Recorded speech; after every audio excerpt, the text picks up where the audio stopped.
Semua pelaut adalah perenang. Sebagian perenang bukan penyelam. Simpulan mana yang benar? Jadi dari sini aja sebenarnya sudah kelihatan bahwasanya sebagian perenang bukan penyelam. Ya, berarti sebagian dari yang bukan penyelam ini merupakan pelaut. Ya, sebagian yang bukan penyelam itu adalah pelaut. Jadi sebagian bukan penyelam adalah pelaut, atau sebagian pelaut adalah bukan penyelam. Jadi sebagian pelaut adalah bukan penyelam. Jawabannya yang sebagian pelaut ya. Maaf, sebagian pelaut berarti yang B jawabannya, bukan yang C.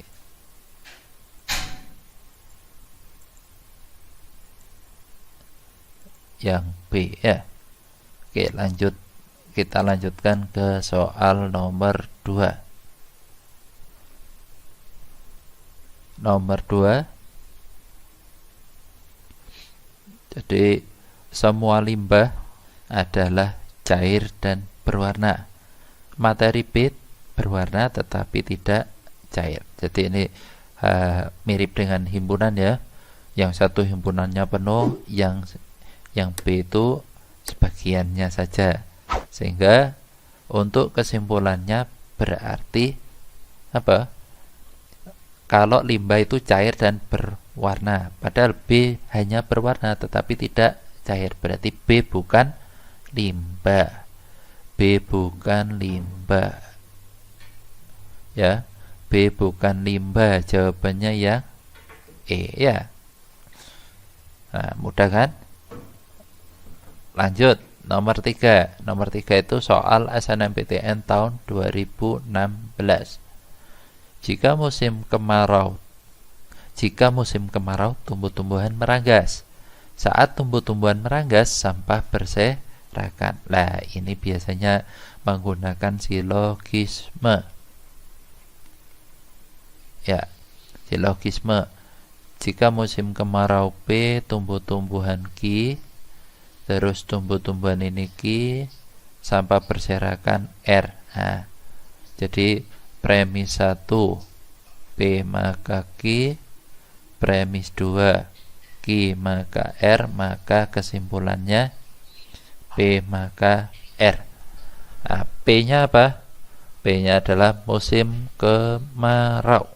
Jika musim kemarau, maka sampah berserakan. Jika musim kemarau, maka sampah berserakan, atau saat musim kemarau sampah berserakan. Oke, mudah kan?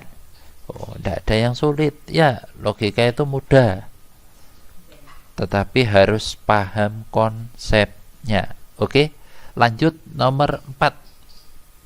Jika kakek membaca koran di ruang tamu, maka kakek tidak menggunakan kacamatanya. Berarti ini bisa kita misalkan ini P maka Q. Nah, premis 1 P maka Q. Premis 2, jika kakek tidak menggunakan kacamatanya, tidak menggunakan kacamata tadi kan Q, maka kakek kesulitan membaca. Q maka R. Pagi ini kakek tidak menggunakan kacamatanya, berarti R ya. Premis ketiganya adalah R. Sehingga kesimpulannya apa? Kalau kita hubungkan dengan premis 1, tidak ada yang berhubungan ya. Berarti ini kesimpulannya kita bisa menggunakan kesimpulan yang ini ya, dari premis 2 dan premis 3. Kalau dari premis 2 dan premis 3 berarti kesimpulannya adalah Q. Q itu apa? Q, kakek tidak menggunakan kacamata. Oh, keliru. Ini Q ini ya. Ini Q, deng. Nah, premis ketiganya Q. Maaf, ini ada yang keliru ya. Ini Q. Berarti kesimpulannya ini R ya. R itu kakek kakek kesulitan membaca. Jadi pagi ini kakek akan kesulitan membaca. Ini merupakan modus ponen. Ya, modus kan ada 3, modus ponen, terus modus tolen, dan silogisme. Oke, lanjut nomor 5. Nomor 5 ini mudah, menggunakan penalaran langsung. Jadi penalaran langsung. Nah, dari mana?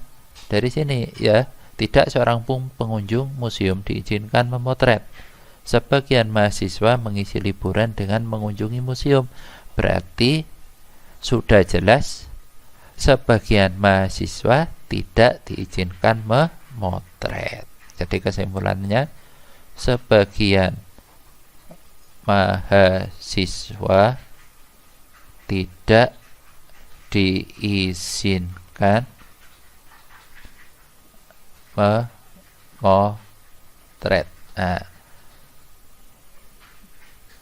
sebagian mahasiswa tidak diizinkan memotret di dalam. Nah, berarti jawabannya yang B.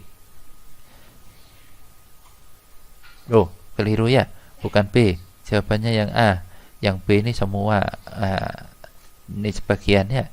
Sebagian mahasiswa tidak diizinkan memotret. Nah, jadi jawabannya yang A.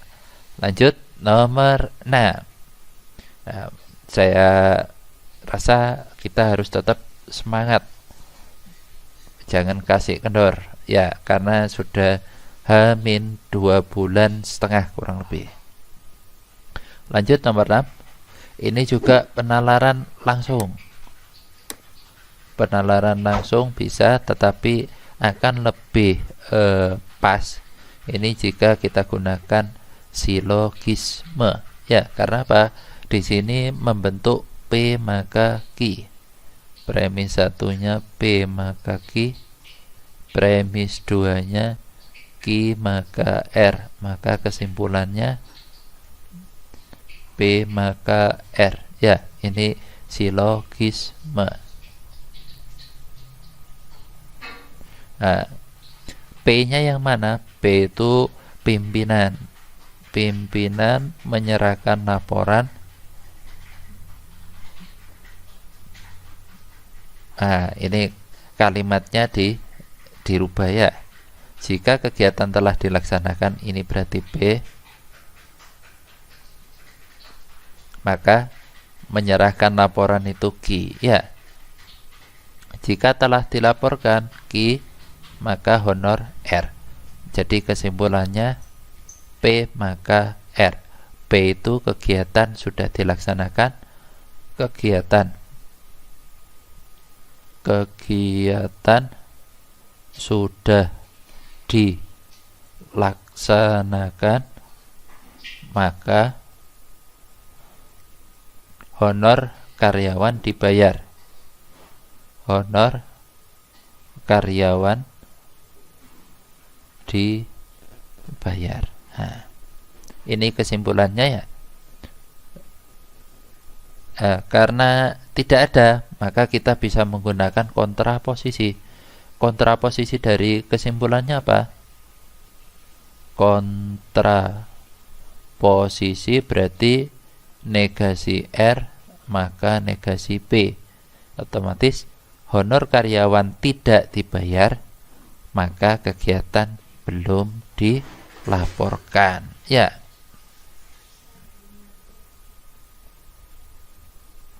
Jawabannya yang D, belum dilaksanakan. Nomor 7. Ini menggunakan penalaran langsung. Mudah ini.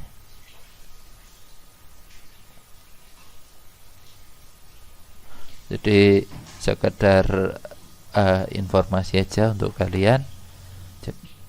Manfaatkan soal-soal yang ada, pelajari teknik pengerjaannya, bukan menghafal soal ya. Oke, sebagian karyawan tidak mau mengikuti perubahan. Nah, ini mudah ini. Semua karyawan tidak mau mengikuti perubahan akan menghambat kemajuan. Premis kedua. Jadi dari sini sudah jelas bahwasanya sebagian karyawan akan menghambat kemajuan. Ya, karena kan yang tidak mengikuti perubahan hanya sebagian. Jadi sebagian karyawan akan menghambat kemajuan, atau sebagian yang menghambat kemajuan adalah karyawan. Jadi jawabannya yang B. Ya. Kita lanjutkan nomor 8, soal SBMPTN tahun 2017. Ini juga menggunakan penalaran langsung. Jadi penalarannya langsung, gampang ini. Tidak ada air danau yang airnya aman untuk diminum. Beberapa danau airnya berwarna kuning. Ya, otomatis kesimpulannya apa? Beberapa yang airnya berwarna kuning tidak aman untuk diminum. Ya, jadi beberapa, karena apa? Yang di sini adalah beberapa air, beberapa yang airnya berwarna kuning tidak aman untuk diminum. Ya, karena apa? Air danau itu kan yang berwarna kuning hanya sebagian atau beberapa. Kita lanjutkan nomor 9. Nomor 9 ini ada dua ya. Mima membuat kue, ia menjual kue. Berarti membuat kue sama menjual kue. Nah, membuat kue ini kita umpamakan P, menjual kue setiap hari itu Q, ya. Maka untuk ini bisa kita umpamakan P maka Q. Terus Dila juga menjual kue setiap hari tetapi tidak senang membuat kue. Tidak senang membuat kue tadi kan Q. Membuat kue kan P. Kalau tidak senang berarti negasi P. Ya. Kesimpulannya apa? Kesimpulannya adalah Q. Nah, Q itu apa? Menjual kue setiap hari. Cari yang menjual kue setiap hari. Nah, jadi jawabannya yang E.